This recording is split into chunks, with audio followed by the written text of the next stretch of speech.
আতশবাজির কারণে এখনো ভারী দিল্লির বাতাস। দিওয়ালিতে বাজি ফাটানোর পর 2 দিন কেটে গেলেও দূষণের হাত থেকে রেহাই মেলেনি দিল্লিবাসীর। বুধবার সকাল 5:30টায় দিল্লির AQI ছিল 345, যা ভীষণ খারাপ পর্যায়ে পড়েছে।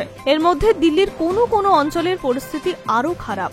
সকাল 6:15টায় অশোক বিহার, দিলশাদ গার্ডেন, বাওয়ানারের মতো অঞ্চলে দূষণের মাত্রা ছিল 380। এরপর সকাল 8টায় ধরা পড়েছে জাহাঙ্গীরপুরীতে তা 407, ওয়াজিরপুরে 408। এই অঞ্চলগুলি এই মুহূর্তে দিল্লির সবচেয়ে দূষিত অঞ্চল বলে ধরা হচ্ছে। বাড়তি দূষণের কথা মাথায় রেখে দীপাবলিতে দিল্লিতে শর্ত সাপেক্ষে সবুজ আতশবাজিতে ছাড়পত্র দেয় সুপ্রিম কোর্ট। দিওয়ালির উল্লেখ শনিবার থেকেই বাজি পোড়ানোর অনুমতি ছিল। শনিবার সারাদিন এবং রাতেও বাজি পোড়ায় শহরবাসী। রবি ও সোম পর্যন্ত চলে বাজি পোড়ানো। পরিস্থিতি অত্যন্ত খারাপ আকার নেয়। মঙ্গলবার সকালে নয়ডা এবং গুরুগ্রামের মতো শহরগুলির অবস্থা খুব খারাপ আকার নিয়েছিল। ধোঁয়ার জেরে কমে যায় দৃশ্যমানতা।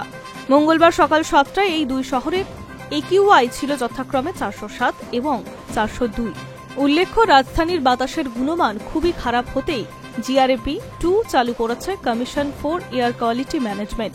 GRAP হল গ্রেডেড রেসপন্স অ্যাকশন প্ল্যান, অর্থাৎ দূষণ নিয়ন্ত্রণে ব্যবস্থা গ্রহণ। GRAP 2 কার্যকর চলাকালীন রাস্তায় জল ছেটানো হয়ে থাকে। জেনারেটরের ব্যবস্থা কমাতে, নাগরিকরা নিজেদের গাড়ি ব্যবহার কমাতে পার্কিংয়ে ভাড়া বৃদ্ধি করা হয়। যদিও পরিবেশবিদরা প্রশ্ন তুলেছে, সবুজ বাজিতে কিভাবে এতখানি দূষণ হতে পারে? আদেও কি রাজধানীবাসী শীর্ষ আদালতের নির্দেশ মান্য করেছে? High news network.